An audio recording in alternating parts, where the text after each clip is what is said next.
Baik, saat ini saya akan mendemokan cara penggunaan NutriCrack Clinic, di mana tahap pertama adalah clinical assessment.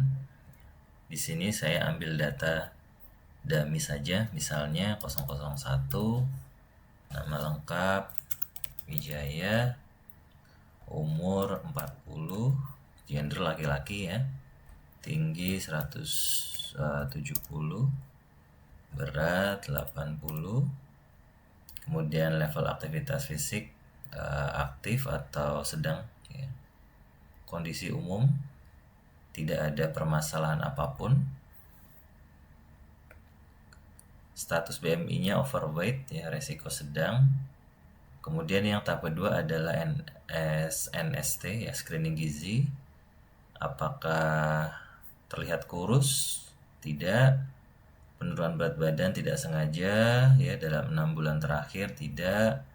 Mungkin ada penyakit yang menyebabkan perubahan jenis makanan, tidak. Pakaian terasa lebih longgar, tidak. Penurunan asupan makanan 1 minggu terakhir, tidak.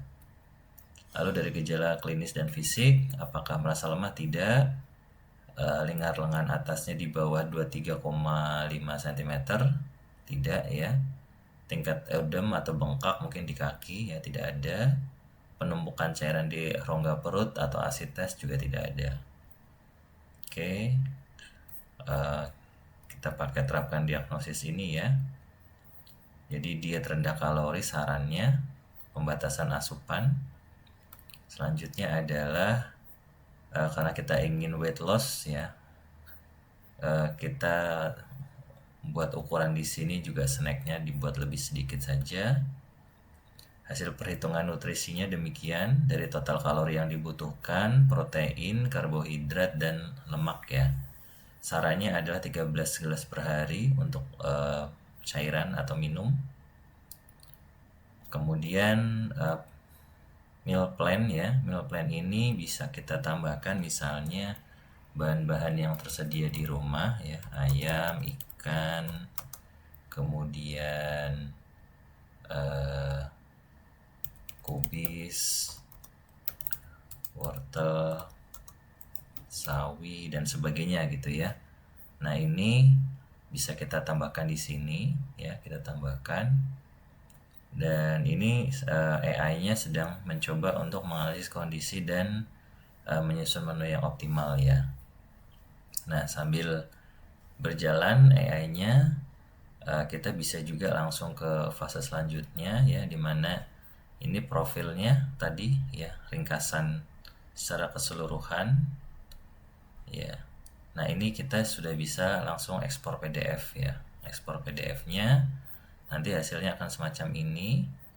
Assessment-nya dalam bentuk ringkasan ya, ringkasan nutrisi, kalkulator kebutuhannya, kemudian kebutuhan nutrisi harian.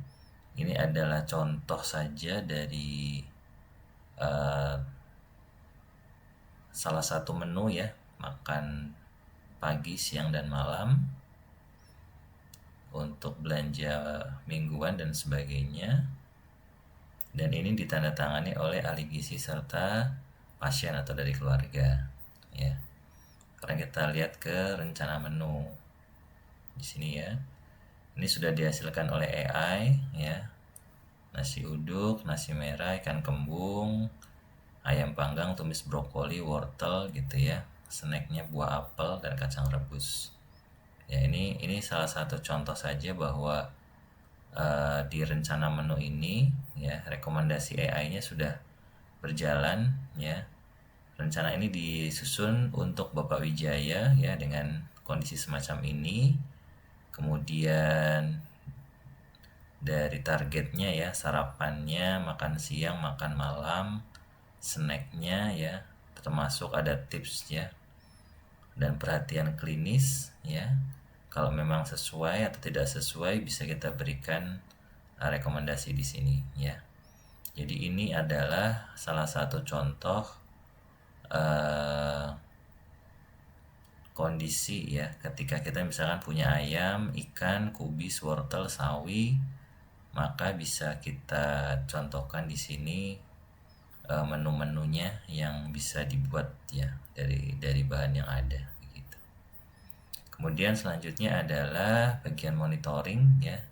Monitoring ini berguna untuk menyimpan data perkembangan dari kondisi pasien secara berkala ya.